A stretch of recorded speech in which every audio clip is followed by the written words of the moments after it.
Hello les copains, j'espère que vous allez bien, bienvenue dans ce nouvel épisode. Je me présente, Ben Toubab, je suis auteur-illustrateur. Pour ceux qui me découvrent avec cette vidéo, je fais du conte illustré, du jeu de société, tout en micro-édition et en auto-édition. Il n'y a que l'impression que je ne gère pas.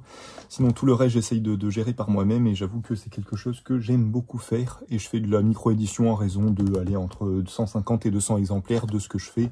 À raison d'un projet par an depuis 2013 les amis. Et donc voilà, pour faire un petit récap. Un petit peu pour changer un petit peu d'habitude. J'espère que vous allez bien. Qu'est-ce qu'on va faire aujourd'hui les amis? Vous retrouvez tout ça, je vous mets à chaque fois tout en lien, la boutique Etsy, tout ça vous retrouvez, n'hésitez pas. Si y a des choses qui vous intéressent et si vous avez des questions, n'hésitez pas non plus. Je vais y arriver. Qu'est-ce qu'on fait aujourd'hui les copains? Vacances. Enfants à la maison, machin, tout ça, timing compliqué et emploi du temps chaotique, voilà, pour donner des termes, font que, voilà, je fais mon live à l'arrache comme ça, bref, on s'en fout. Aujourd'hui, qu'est-ce qu'on va faire? On va revenir un petit peu sur des encres acryliques. Je me rends compte que je les ai testés avec je vais y arriver. Le stylo plume que Indigraph m'avait envoyé, qui accepte l'encre acrylique, un super stylo plume, j'utilise encore toujours, il est génial, ça fait partie de mes compagnons quand j'embarque partout. Et du coup, je me suis rendu compte que je les avais jamais testés un petit peu comme ça. Sans stylo plume, juste pour voir un petit peu ce que ça donne, que j'avais dit que j'allais le faire et que je ne l'ai pas fait. Qu'est-ce qu'on a les copains? On va faire un petit comparatif avec encre acrylique et encre entre guillemets plus standard. Enfin, les encres, en fait, la vraie différence que vous allez avoir, ce sont des encres, ce qu'on appelle des encres aquarelles. Mais concrètement, moi, je préfère parler d'encre transparente et d'encre opaque. Bien sûr, il y a des blancs, par exemple chez Colorex, qui normalement sont des encres aquarelles. Vous allez avoir du blanc qui va être opaque, forcément. Parce que du blanc, c'est du blanc. Bon, bref, vous voyez un peu l'idée. Mais la plupart du temps, voilà, ce que vous avez par exemple chez Ecoline ou Ecoline, je sais jamais comment on dit, Colorex, Hard Drop de chez Schmink, ça j'avais pas testé encore et je me suis dit que ce sera l'occasion de tester. Je me rends compte qu'ils ont dû mettre quelque chose à l'intérieur. Bref, là, pour moi, c'est plus de l'encre aquarelle. Les correctars que j'adore, que j'utilise beaucoup, c'est aussi de l'encre aquarelle, c'est de l'encre à la gomme arabique, mais c'est le même principe. L'aquarelle, c'est lié à la gomme arabique. En plus de l'eau, vous avez un liant qui donne une plus belle brillance de la couleur et ce genre de choses. Et hop, voilà, si je fais un petit rassemblement, ça donne ça. Et j'avais testé avec le stylo plume, donc les encres acryliques de chez Leronet, qui sont pas mal, mais j'en garde pas un très bon souvenir, donc bon, je sais pas ce que je vais en faire, mais voilà. Je vais secouer en même temps que je vous parle. Et les Liquitex Ink, qui pour moi, pour l'instant, j'en ai pas testé des tonnes non plus d'encre acrylique, mais sont vraiment nickel. La pigmentation est vraiment super intéressante. Elle passe nickel dans le stylo plume d'Indigraph. Et les couleurs sont vraiment très très belles pour les avoir utilisées. Il y a vraiment un rendu très intéressant. Alors attendez, je vais secouer tout ça en même temps que je vous parle, comme ça tout est prêt. Surtout les encres acryliques. Les encres acryliques, comme elles sont généralement... Alors, bien sûr, vous avez des encres acryliques qui sont transparentes et la plupart du temps, c'est semi-transparent. C'est jamais complètement opaque, vous allez voir. Mais en fait, tout simplement, on a une base acrylique, donc on a des pigments qui sont beaucoup plus, comment on va dire ça, beaucoup plus épais, beaucoup plus massifs, beaucoup plus présents, tout simplement, que de l'encre aquarelle qui va majoritairement être transparente. Parce que c'est de l'encre colorée, en fait. C'est pas de l'encre pigmentée, c'est de l'encre colorée. Donc, généralement, les encres pigmentées, si je dis pas de bêtises, sont la plupart du temps quand même des encres à base d'acrylique. Donc, vous avez du pigment avec déjà un liant un peu épais, quoi, en fait, de base.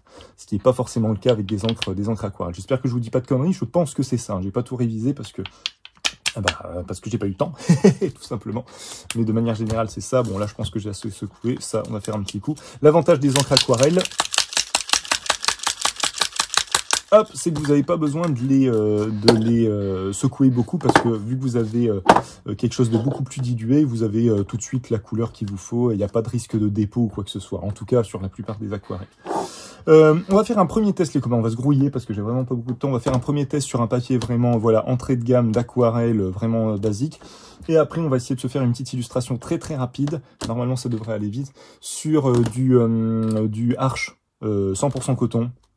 640 grammes, grain torchon. Comme ça, vous allez vraiment voir un peu la différence. Je me dis que ça peut être intéressant parce que bien souvent, quand on me demande un petit peu des conseils, que ce soit voilà, sur le net ou en magasin, sur de l'aquarelle et tout ça, les gens mettent le paquet sur de la bonne aquarelle, de la bonne encre et tout ça, ce qui est très important. Hein, il faut avoir un bon matos de base, mais le matos, c'est aussi le papier. Et la plupart du temps, en fait, j'avais oublié d'enlever le dernier que j'avais fait. Tiens, je vais l'enlever. La plupart du temps, on va le mettre là en attendant.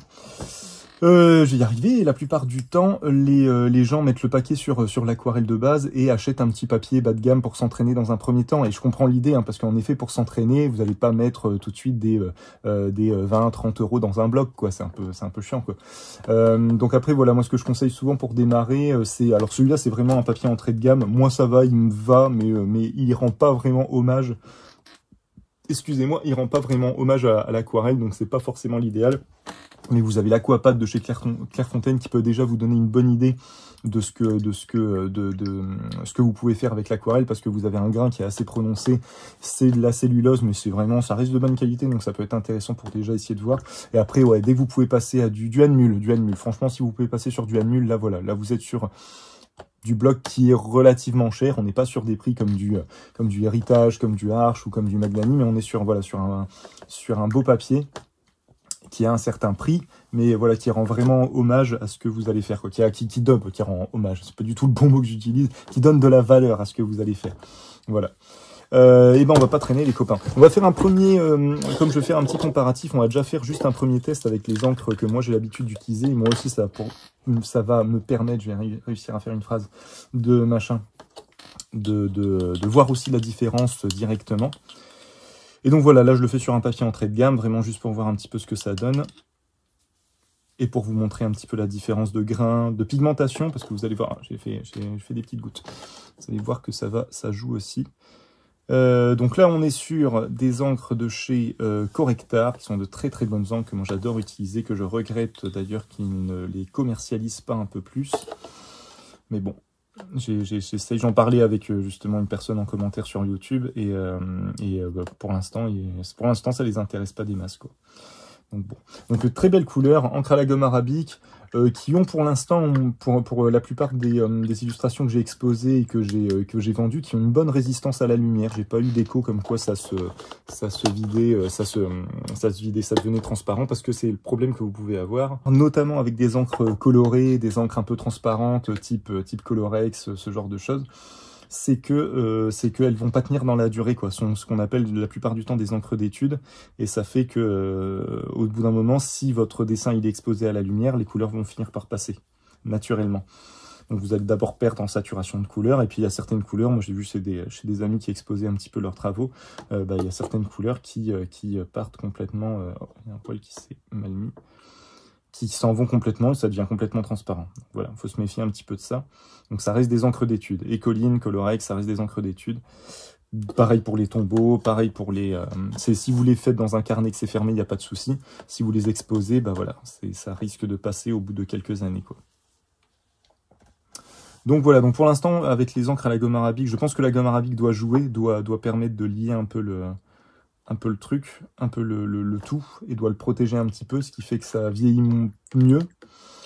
Et comparé à ça, tout ce que vous avez en encre pigmentée et notamment des encres acryliques, bah, vous avez une base d'acrylique, donc vous avez quand même une résistance à la lumière qui est quand même beaucoup plus intéressante, parce qu'on est sur du synthétique, on est sur du polymère plastique, donc du coup ça bouge pas, quoi, ça bouge pas dans le temps. Logiquement ça bouge pas dans le temps. Bah tester les hard drops, parce que j'avais chopé ça en promotion je sais plus quand, et je m'étais dit oh bah juste pour tester, donc j'ai pris qu'une couleur, ce qui est un peu dommage, j'aurais dû en prendre au moins deux pour faire un comparatif, mais bon, je devais certainement être dans l'urgence. Et donc les hard drops de chez Schmink que j'avais chopé donc en promotion. Schmink, c'est une très bonne marque d'aquarelle, donc à mon avis en encre aquarelle ils doivent être assez intéressants. Qu'est-ce qu'ils mettent? Généralement justement quand les fabricants d'aquarelle parlent justement de résistance à la lumière avec leur encre. Donc je pense que ça doit être une encre aussi liée un petit peu à la gomme arabique. Là c'est vrai qu'ils précisent rien du tout. Non, ok. Bon, non, il n'y a rien du tout. C'est du transparent vu le carré. Je pense que les petites étoiles précisent la résistance à la lumière. Donc voilà, venant de Schmink, j'ai pas trop de crainte concernant la qualité. Mais on va quand même tester. Donc ouais, on a le même type de pipette un peu que chez Colorex. Même si maintenant Colorex, ils ont changé, ils ont un embout pointu maintenant pour pouvoir aller dans leur marqueur, justement. J'avais déjà fait un test de leur marqueur. On va faire un petit test comme ça. Celle-là, je verrai, mais je pense pas que je vais m'attarder sur les hard drops, parce que de toute façon, j'ai que celle-là, et pour l'instant, j'ai pas l'intention d'en acheter plus que ça. Celles de Correctar me vont très bien. Après, on a une belle... Ah oui, d'accord. Ouais, quand même, comparé au correctar, on est sur quelque chose de beaucoup plus saturé au niveau du pigment. C'est assez intéressant. Je m'attendais pas à avoir quelque chose... Je m'attendais pas à avoir des teintes aussi chatoyantes, aussi sombres, aussi opaques. Et quand on la dilue et qu'on voit un petit peu la qualité de la saturation, on est même au-dessus des correctars. Donc c'est intéressant, c'est vraiment intéressant. Ouais, je m'attendais pas à ça. J'essaye de voir si j'ai pas... Comme ça fait un petit moment que j'ai acheté, est-ce que j'ai des copeaux qui se sont déposés? Pour voir un petit peu si... Parce que je pense qu'on est sur quelque chose d'assez solide hein, quand même. Hein. D'assez solide. En tout cas, une très belle couleur, hein, un très beau violet. Bon à savoir. Je garde en mémoire. Écoutez, Art Drop, il va falloir que je m'y intéresse un peu plus. Mais ce n'est pas l'objet de la vidéo. Là, je voulais juste la tester avec vous, faire un premier test pour voir un petit peu ce que ça donne. Écoutez, ça donne envie. Ça donne envie. En tout cas, on va commencer par les Delaunay. Voir un petit peu ce que ça donne. Sennelier pour un travail à la plume, l'effet est brillant et épais. Oui, alors les senneliers, si on parle des mêmes, sont des encres liées à la gomme laque. Donc c'est donc shellac en anglais et c'est assez, c'est un rendu en effet très très brillant et c'est une qualité d'encre assez particulière. Il faudra que je fasse un test un jour ouais, de ça parce que c'est une autre gamme d'encre. Donc vous avez des encres aquarelles liées la plupart du temps à la gomme arabique ou des fois juste eau et coloration de l'eau en fait hein, concrètement, les encres acryliques qui sont beaucoup plus opaques, beaucoup plus chargées et ça reste une encre à l'eau mais liée généralement avec un liant acrylique donc un liant plastique et après en effet il y a les encres à la gomme laque donc il y a Koh-i-Noor qui en fait aussi et en effet Sennelier a une très belle gamme d'encre à la gomme laque. Allez voyons voir hop. Tiens je vais essayer de pas faire comme avec la Schmincke, je vais essayer de tremper le pinceau dedans quand même. Si on peut en mettre partout. Ouais,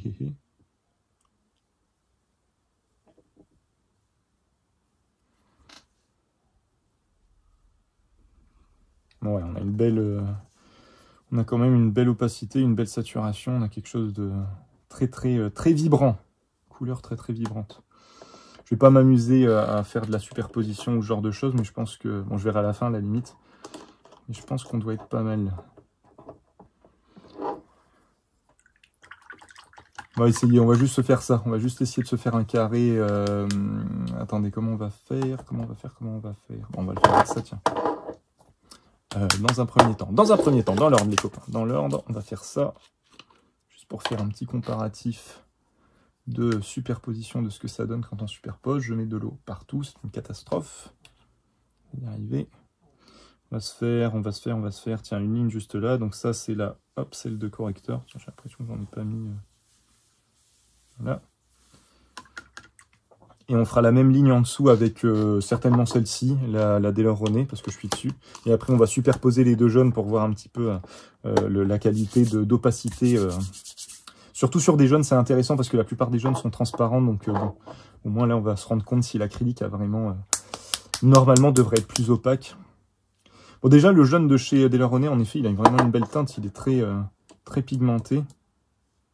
C'est un beau jaune, en effet.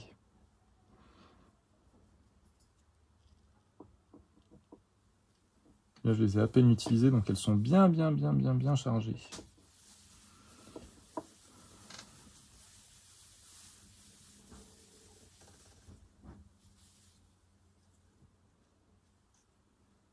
Ouais, les couleurs sont belles. Les couleurs sont très belles, hein. Ça n'y a rien à dire. Et on va se faire ce que j'avais dit, une petite ligne juste en dessous. Voilà. On referme tout ça sans en mettre partout. On va passer au flûte, au Liquitex. Tiens, on va tout de suite attaquer la Liquitex qui ressemble un petit peu au niveau de la teinte. Je vous ai pas donné les noms de teintes, est-ce que ça vaut le coup, je vous les donne? Là, on était sur quoi? On était au cas où. De toute façon, j'essaierai de vous les mettre en description. Je vais y arriver. On est sur quoi là? Le 607 de chez Delaunay. Et il n'a pas de nom? Il n'a point de nom. Hein, c'est marrant. Je pensais qu'il mettait au moins un nom. Écoutez, non, j'ai pas l'impression. Ah si, je suis bête, il est en bas. Donc c'est quoi? Jaune brillant, tout simplement. Et lac pourpre. Juste avant, chez Correctar, on était ocre clair de Cassel et violet de pépin. Violet de pépin, c'est rigolo. Et l'aquadrop de chez Schmink, on était sur violet améthyste. Les amis, il fait chaud. Je ne sais pas quel temps il fait par chez vous, mais ici, il fait très chaud. Allez, un petit coup de Liquitex, et puis après, on enchaînera sur un petit dessin, et on se quittera là-dessus. Et ce sera déjà pas mal.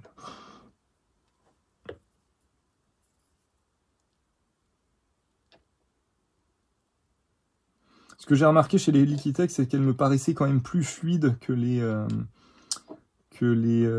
flûtes. Que les Delaunay. Au niveau de l'application, bah ouais, je les trouve plus douces. Je sais pas à quoi ça tient. Mais elles sont plus douces, ouais. Après, alors au niveau de la teinte est légèrement différente. Mais on a une belle saturation dans les deux cas. Et j'ai l'impression, ouais, par contre, j'ai l'impression qu'à la pose, en séchant, on a quelque chose de plus uni et d'homogène chez Liquitex que chez Delaunay. Delaunay, on a pas mal de variations. Et chez Liquitex, on a une pigmentation qui est plus fluide. Ce qui expliquerait aussi le fait qu'elle passe mieux dans un stylo plume que les Delaunay. Ça serait logique. Vu qu'on a une pigmentation plus fine et plus fluide, plus homogène, bah on a moins de risque de bouchage, comme on dit, que le stylo se bouche, quoi.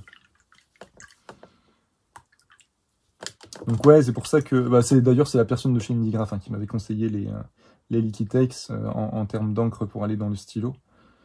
Qui m'avait dit qu'elles étaient vraiment nickel celles-là, et en effet, je confirme. Comparé au Delaunay qui avait tendance à boucher. Mais ouais, je persiste, il y a quand même sur le deuxième trait que j'ai fait là, parce qu'on pourrait se dire que là, bon, j'ai peut-être mis trop d'eau, ou je sais pas. Pourtant, j'ai trempé comme je fais là. Et on a quand même on a quelque chose de beaucoup plus homogène chez Liquitex que chez Delaunay. Mais ça n'enlève rien à la qualité de pigmentation de leur encre. Et j'ai pas donné le nom des teintes. Là, le violet, on était sur quoi du coup? On était sur du... j'ai pas le nom. Violet foncé, tout simplement.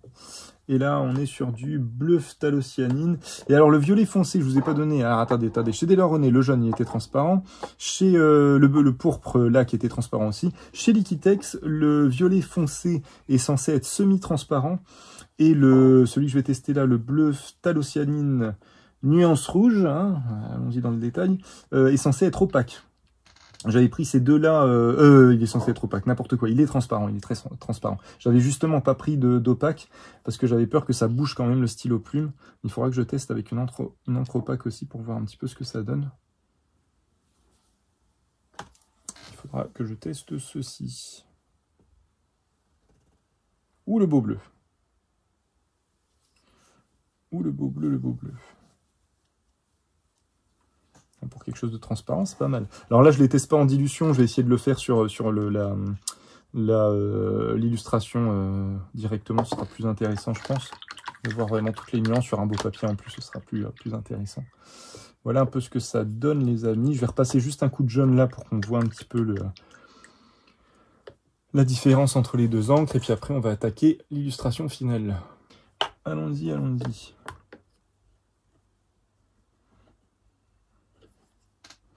Avec le jaune de chez Correctar, voilà. Un jaune vraiment standard. On va passer sur les deux, mais à mon avis, ça va pas être bien probant, ce qui est logique. Ça reste quelque chose de transparent. Normalement, c'est bien sec. Je vais me mettre... Là, j'ai l'impression que c'est encore un peu humide. On va se mettre de ce côté-là pour être sûr. Allons-y. Ah oui, et puis ça, oui, je suis bête. J'ai complètement oublié de vous en parler de ça. Mais les encres à la gomme arabique...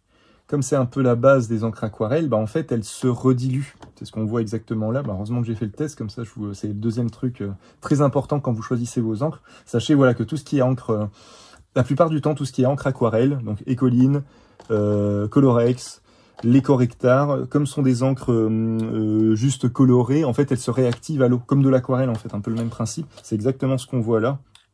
Je vais refaire un deuxième trait, vous allez voir. Hop, en même temps, on le voit déjà très bien. Mais là où l'encre acrylique, comme c'est des polymères plastiques, ça fait que quand c'est posé, une fois que c'est sec, ça ne bouge plus. Ce qui fait qu'en acrylique, on peut superposer des couches à l'infini. On peut faire un fond noir à l'acrylique et repartir sur du blanc par-dessus. Et si on a un bon temps de séchage entre les deux, le blanc ne va pas se mêler au noir. On n'aura pas un gris, on aura vraiment du noir, du blanc sur du noir, pardon. Voilà, là, voilà, c'est tout. Je sais plus où je voulais aller. Et voilà, d'un côté, vous avez les encres acryliques qui, une fois posées, ne bougent pas. Il n'y a pas de dilution. Le jaune reste jaune. On a une belle superposition qui est pas du tout opaque, clairement transparente, alors que du coup les encres correcteurs, les encres à la gomme arabique, les encres à l'eau de manière générale, bah voilà, elles vont diffuser. Donc faut le savoir.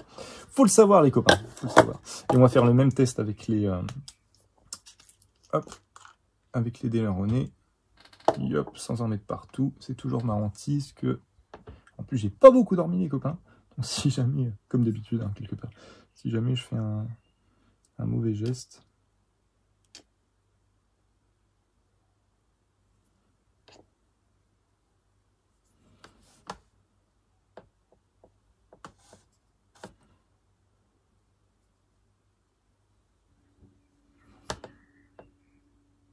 Bon, alors de ce que je vois au niveau de la superposition, ça change pas grand-chose.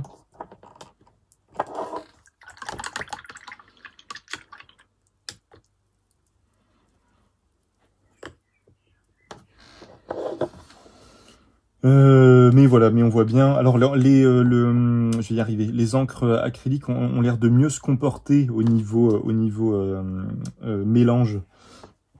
De mieux se comporter, ça dépend ce qu'on recherche en fait, mais en tout cas elles ont l'air de moins se mêler à la trame de base, à l'encre de base, comparé voilà aux encres à l'eau. Encre à l'eau sur encre à l'eau, ça donne cet effet-là. Encre acrylique sur encre à l'eau, vous voyez que ça diffuse, mais ça diffuse de manière assez légère. Certainement que la base acrylique doit un peu mieux maîtriser la dilution, pardon, le flux. Voilà, parce que là c'est carnage hein, ici. Enfin après moi j'adore, hein, c'est un très bel effet, ça peut être très intéressant. Mais voilà, imaginons que vous avez détouré votre personnage ou je sais pas quoi, et vous vous dites voilà ça bougera plus, et là vous dites je vais faire un petit lavis par dessus ou quelque chose comme ça, et là flaf, il y a tout qui repart. Bon, c'est un peu moyen, chose qui n'arrivera pas avec l'acrylique. Donc voilà, sachez-le, ça peut être intéressant. Voilà. Et au niveau de la superposition, moi pour le coup on est quasiment pareil. Hein. Le jaune est très très léger, c'est logique. Hein. La plupart des pigments jaunes sont pas du tout opaques. Voilà les copains, on va s'attaquer au dessin. Le fait est les copains que les déleronnés je les ai quand même achetés. Donc en fait je suis en train de me dire, vu qu'on a quand même un beau contraste entre le jaune et le violet, justement ce dont on parlait sur le chat, je me dis que je vais peut-être faire l'illustration avec les déleronnés, et je referai certainement dans tous les cas une autre vidéo avec des Liquitex, mais j'en achèterai d'autres pour avoir un panel un peu plus intéressant. Parce que je pense que c'est les plus intéressantes en termes de rendu. Enfin après c'est toujours pareil, ça dépend ce qu'on recherche. Hein. Si on recherche de la texture, potentiellement les déleronnés peuvent être plus intéressantes. Si on cherche quelque chose d'uni, de propre, je pense que les Liquitex sont les plus intéressantes. Mais du coup là je me dis le contraste est sympa, mais ça va pas être foufou non plus. Donc je pense que là partir sur les déleronnés dans un premier temps, sachant que j'en achèterai pas d'autres, je pense, donc autant que voilà que je les utilise, hein. Autant que je les utilise là-dessus. Et en plus je peux pas les mettre dans mon stylo plume, donc ouais, on va faire ça les copains. On va mettre tout ça de côté. Et je vais sortir, j'avais préparé mon plateau là, et on va se caler sur les déleronnés dans un premier temps. On va faire ça. Et puis on fera une seconde vidéo sur les Liquitex. Hein, parce que ça m'évitera de faire des vidéos de 3 heures. Voilà. J'ai pris un petit format, comme vous pouvez le constater. Voilà, à chaque fois j'ai l'impression d'oublier quelque chose, mais je pense que je vous ai tout dit. Généralement je surélève mon plan de travail, mais là on va y aller comme ça parce que je n'ai vraiment point le temps. Hein. Point le temps, et on va s'y coller. J'espère que vous voyez. Ah, c'est un peu décalé. Alors attendez, je vais essayer de gérer ça. Qu'est-ce qu'on va faire les copains? Ah bah tiens, vous le voyez à l'écran en même temps. On va faire un petit coup de Sherlock Holmes, hein, pour ceux qui connaissent. Un des premiers tafs de Miyazaki. J'adorais ce dessin animé, et du coup je me suis dit, oh, on va se faire plaisir, faire un truc un peu basique, et puis voilà, ça ira très bien. On va se fixer là-dessus, le mettre là, et puis on y part. Par contre, il faut pas trop qu'on le voit, on sait jamais, pour des questions de droit ou je sais pas quoi, donc on va le coller. On va le coller comment? Attendez, hein, bougez pas. Est-ce que ça... Ah bah voilà, ça passe comme ça. Bon, là ça va, c'est à peu près calé, hop.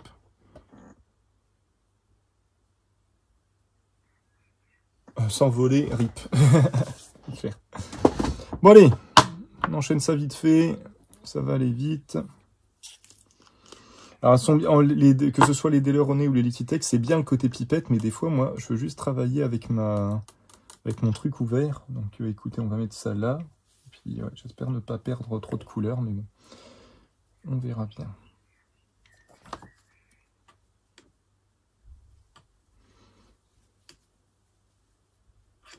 Donc là, on est sur du Arche 300 grammes, 640 grammes, pardon, 100% coton. Donc là, je ferai un comparatif à la fin avec là, on a fait les petits tests pour que vous voyez un petit peu la différence quand on est sur du papier d'une certaine qualité quand même. Vous allez voir que ça joue quand même pas mal. Ça joue pas mal. Oh, désolé, j'ai mis un petit coup. Alors...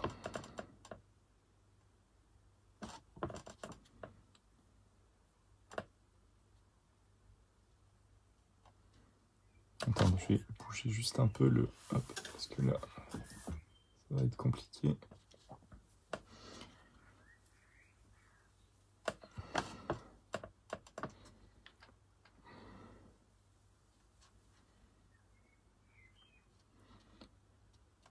Je vais sortir un ventilo hein, si ça continue, c'est pas possible.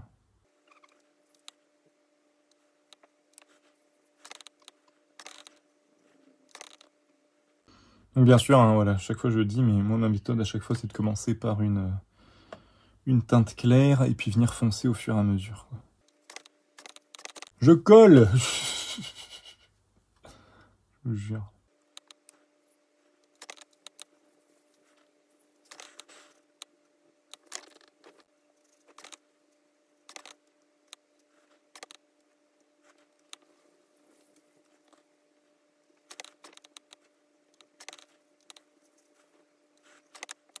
Bon, j'essaierai d'en faire une petite série d'illustrations, je pense, avec ce duo de couleurs-là, parce qu'il va bien falloir que je les coule, cette encre acrylique. Je supporte pas avoir acheté quelque chose et de pas l'utiliser.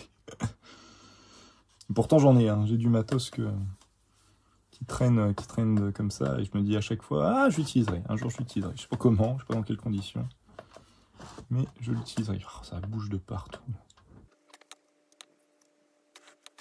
Voilà, dans un premier temps, j'essaye de faire vraiment une espèce de...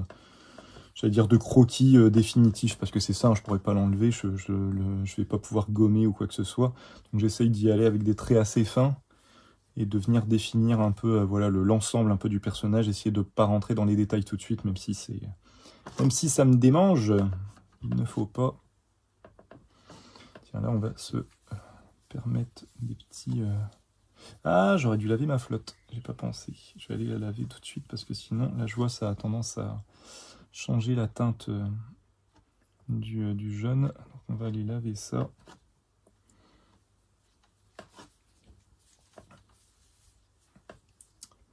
Sinon, ça va pas être très jojo. Je finis au moins juste cette partie-là. Je vais la diluer un peu pour vous montrer, parce que là, en ligne classique comme ça, on ne se rend pas compte de la texture du papier.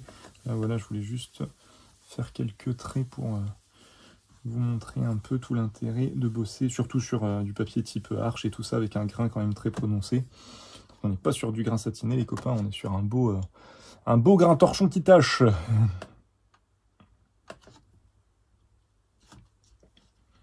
Donc tout l'intérêt d'avoir un papier texturé, c'est de venir jouer un peu avec la texture, sinon ça ne sert pas à grand chose.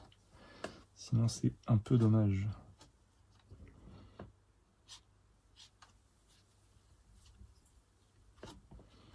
Et là je sais que c'est vraiment les premières teintes que je vais pouvoir... avec le violet, je vais pouvoir, entre guillemets, venir rectifier tout ça. Donc je me permets d'y aller un peu comme un foufou. Comme un fou. Je vais aller changer ma flotte, je reviens les amis. Hop, sans tout faire valdinguer. Mettre mon pinceau dans l'eau, parce que bon, le risque avec l'encre acrylique, c'est aussi que ça sèche sur le pinceau et que ça foute en l'air votre pinceau, donc n'oubliez pas de le tremper assez souvent, surtout par ces fortes chaleurs. Hein.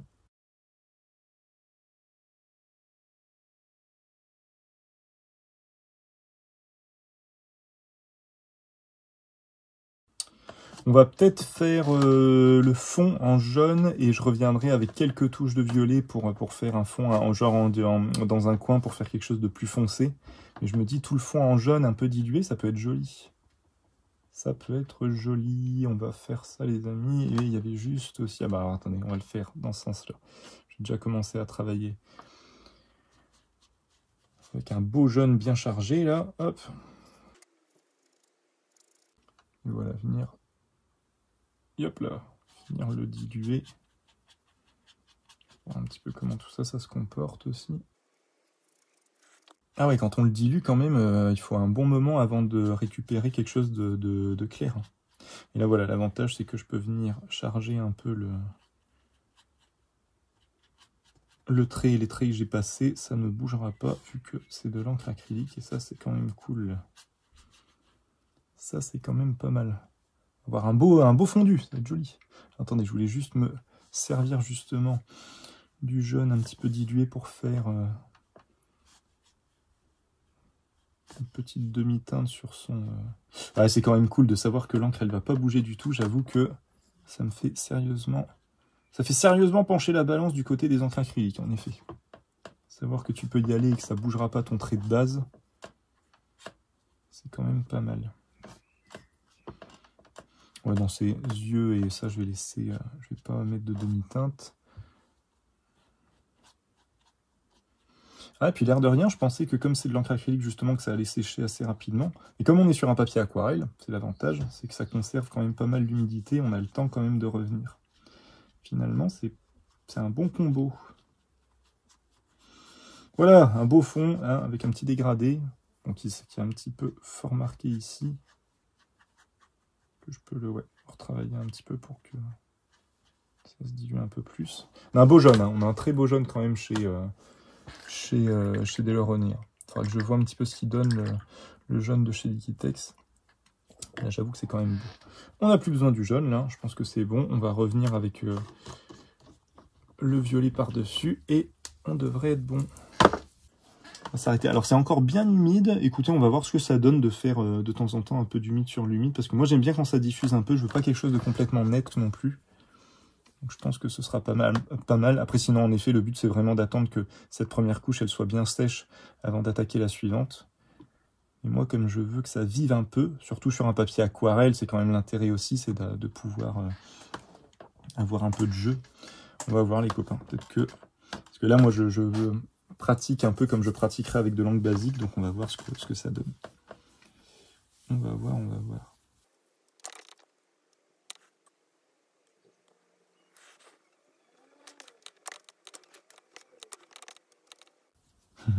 Alors, on a une dilution, hein, mais on a vraiment ce truc de l'encre acrylique qui est quand même fort dans la retenue, quoi. C'est très marrant. On a de la dilution, mais ça va pas s'étendre, quoi, comme une encre aquarelle un peu basique. Ça va vraiment rester très timide, une dilution très timide de l'acrylique. C'est très marrant.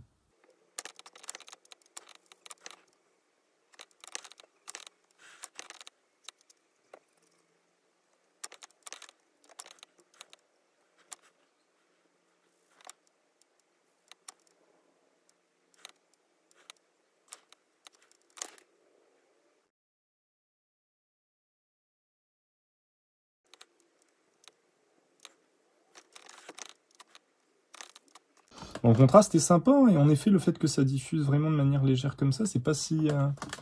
c'est assez intéressant, du coup. Ça fait ça. Il y a un côté maîtrisé, hein. Il y a un côté un peu diffusion maîtrisée, du coup, c'est cool. Même si moi, j'adore quand ça fait des grosses... des grosses taches qui se baladent un peu partout. C'est quand même cool aussi d'avoir un truc un peu plus léger, quoi. Un peu plus maîtrisable, tout simplement. C'est quand même cool d'avoir ça aussi.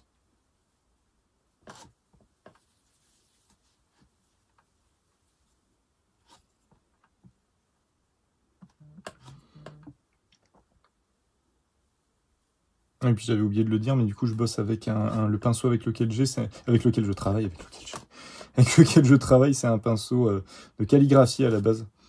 C'est pas du tout un pinceau pour... Enfin, c'est un pinceau, quelque part, si, pour l'encre, quoi, mais plus pour de la calligraphie que pour du dessin.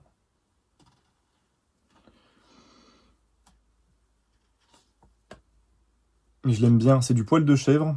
C'est du poil de chèvre et du coup, il y a un côté... je trouve que le poil de chèvre, au début, j'avais un peu de mal et je trouve que c'est un très bon compromis entre la martre et le poil et le petit gris. Parce que là où la martre va pas avoir énormément de rétention, enfin va avoir moins de rétention d'eau que le petit gris, mais va être plus nerveux, alors que le petit gris va avoir une bonne rétention d'eau, mais va être un poil qui va être un peu plus chaotique, qui va un peu plus se donner et moins se tenir. Et ben le poil de chèvre, c'est vraiment l'entre-deux nickel, quoi. Putain, j'ai limite pas envie de toucher au fond jaune, hein, c'est chiant, hein, parce que j'aurais bien voulu voir ce que ça donne de repartir justement d'un... Je sais pas. Ou alors je le démarre de là, le fond, parce que je trouve que cette partie-là, il y a une belle lumière. Ou je le pars d'en dessous. Ah, je ne sais point, les amis, je ne sais point. Je sais pas ce que je fais. Si, je vais quand même le faire partir d'en dessous de ces deux côtés-là. Et je vais essayer de le faire léger. Je vais essayer de faire un dégradé vraiment léger, avec une pointe de... tout en sachant quoi, que je voudrais bien ombrer avec un violet un peu plus léger aussi. Pas avoir un léger aussi fort. Je pense que là, voilà, là on va s'arrêter là pour ça. Je vais faire, hop, ce que je disais, on va démarrer de là. Ah, faut y aller, hein, faut y aller les copains. Faut y aller, faut y aller. On va faire là aussi, hop. On va pas gâcher. Je vais essayer d'être vraiment léger parce que je veux vraiment voir comment il se comporte quand on le dilue comme ça. Parce que justement, quand on réactive une encre un peu aquarelle et tout ça, bah, ça se diffuse nickel, on n'a pas grand chose à faire. Là, je vais devoir forcer un petit peu, bah, comme je suis en train de faire là, quoi, forcer un peu la dilution. Donc ça peut être intéressant parce que du coup, ça va permettre de mieux maîtriser la dilution. Par contre, faut pas que je me foire, quoi. J'ai pas trop le droit à l'erreur. Faut vraiment y aller progressivement. Et j'ai pas envie d'endommager le beau jeune qu'on a.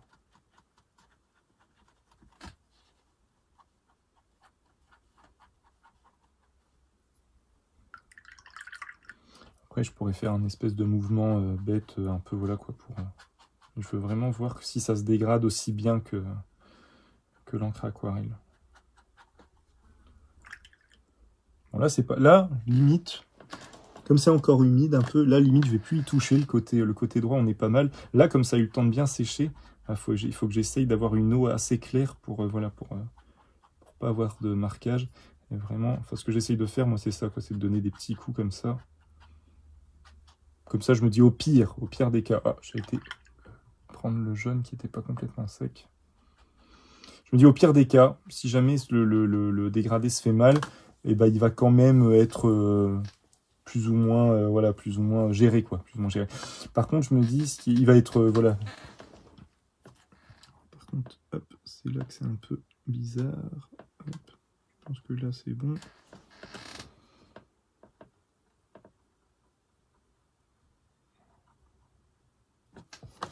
Non, mais c'est bien, là, on va s'arrêter là. T'as pas peur que la peinture se colle au manche du pinceau? Je pense que j'aurai dans tous les cas un petit peu de violet. Je pense que là, c'est sec. Je pense que là, on va faire un test, mais je pense que... Là, les amis, c'est pour ça qu'il faut se méfier avec la... Ouais, je pense que là... Après, je pense que je pourrais le ravoir en frottant, voilà, en y allant à l'ongle, je vais pouvoir le ravoir, quoi. C'est pas encore complètement sec, mais on est pas mal, quoi. Après, ça me gêne pas, c'est parce que l'avantage de l'acrylique, en fait, c'est qu'une fois que c'est sec, ça se rediffuse plus. Donc, au pire des cas, j'aurais juste comme sur une palette, quoi. T'as un amas de peinture, mais à l'acrylique, l'avantage, c'est bah, qu'une fois que c'est bien sec, tu repasses un coup de blanc et puis tu peux repartir dessus, ça se mêle pas. Ça ne va plus interagir une fois que c'est sec. Donc ça a vraiment énormément... C'est très intéressant à l'acrylique. Hein. C'est vraiment très intéressant. Ah, j'ai complètement lavé mon pinceau alors qu'il me fallait encore un peu de violet. Ah, comment qu'on va faire? Par contre, oui, sur le... Ouais, si tu parlais du manche du truc, oui, en effet, là, à mon avis... Ouais, là, c'est sec aussi, ouais.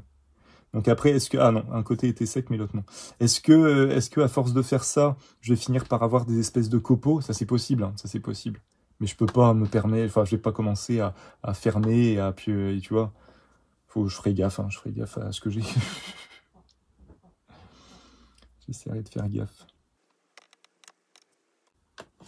Mais en effet, c'est le risque. Tiens, juste pour dissocier, j'aurais bien fait un pareil, un violet un peu léger sur l'habit. Alors, est-ce que ça va le faire si je fais un truc comme ça? Je pense que oui.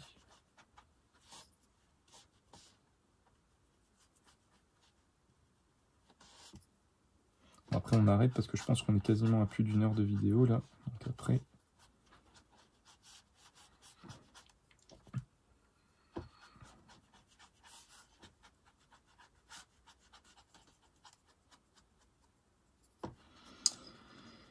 Ça va prendre du temps.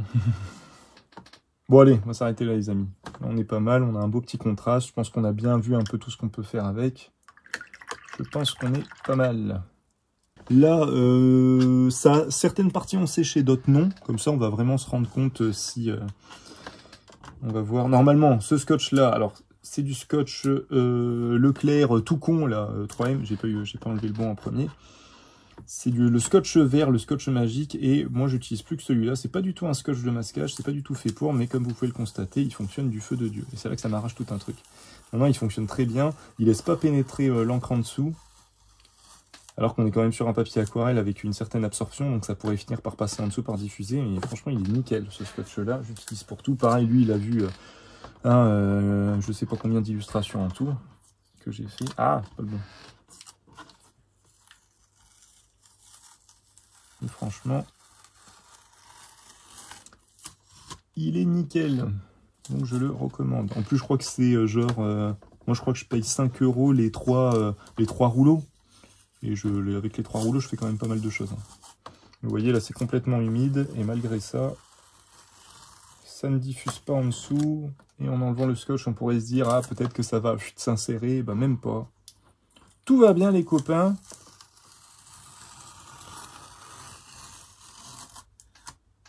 Et voilà, un beau petit cadre.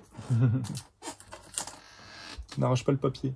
Tiens, j'avais dit, avant que j'oublie, petit comparatif avec justement un papier un peu de base pour l'aquarelle et un papier qui vaut cher pour l'aquarelle. Là, on peut se rendre compte un petit peu de la différence, quoi. Et on peut se rendre compte justement du truc que moi, j'aimais pas trop, du fait que, je vais y arriver, le côté très texturé du Daler-Rowney. Que je trouvais la Liquitex plus intéressante du coup, bah on l'a pas du tout sur ce papier là, forcément parce qu'il y a du grain et que là il n'y a pas de grain, et l'absorption du papier à mon avis doit jouer sur le fait que la diffusion est un peu plus homogène. Comme quoi voilà, faut vraiment, le papier peut vraiment aider. Je trouve aussi qu'on a des jaunes qui sont quand même beaucoup plus, même si ce sont les mêmes jaunes, on a un jaune qui est beaucoup plus vibrant sur le harsh que sur le papier de base. Pareil pour le violet et tous les effets un petit peu de diffusion ont rien à voir avec les effets de diffusion pour avoir, même si c'est pas les mêmes teintes, mais sur ce papier-là, les effets de diffusion que vous pourrez avoir, c'est un peu ce genre de diffusion-là, où ça, voilà, c'est différent, quoi, c'est vraiment différent. Mais il y a quand même un truc, je trouve, plus valorisant quand on a un papier de qualité, quoi. Je dis un petit peu, j'enfonce des portes ouvertes. Voilà les copains, voilà, terminé, puis avec le petit comparatif pour vous montrer. J'espère que ça vous a plu et voilà. Donc moi j'avais un peu du mal avec les Daler-Rowney à la base, mais parce que je les utilisais surtout avec le stylo plume. Je les avais pas encore utilisés comme ça et là franchement super intéressant. Donc je vais certainement faire toute une série. Je me dis ce contraste un peu jaune violet, je l'aime vraiment quoi. Il fonctionne toujours. Il y a toujours une belle un truc très une espèce d'émotion un peu particulière, enfin moi qui me parle beaucoup, du coup je vais certainement continuer à l'utiliser et à affiner un petit peu le truc. Et puis voilà, comme ça vous avez le comparatif, comme je vous disais. Je pense que j'ai rien oublié. Bah voilà, j'espère que ça vous a plu. Si jamais vous avez des questions, des commentaires, si je dis des bêtises, faut pas hésiter à me reprendre ou à me poser des questions. J'y répondrai avec plaisir. Et puis voilà, en fonction de l'heure à laquelle vous regarderez cette vidéo, je vous souhaite une bonne journée. J'ai fait dans l'autre sens. Je vous souhaite une bonne journée, une bonne après-midi, une bonne matinée. Prenez soin de vous et à la prochaine. Salut, salut.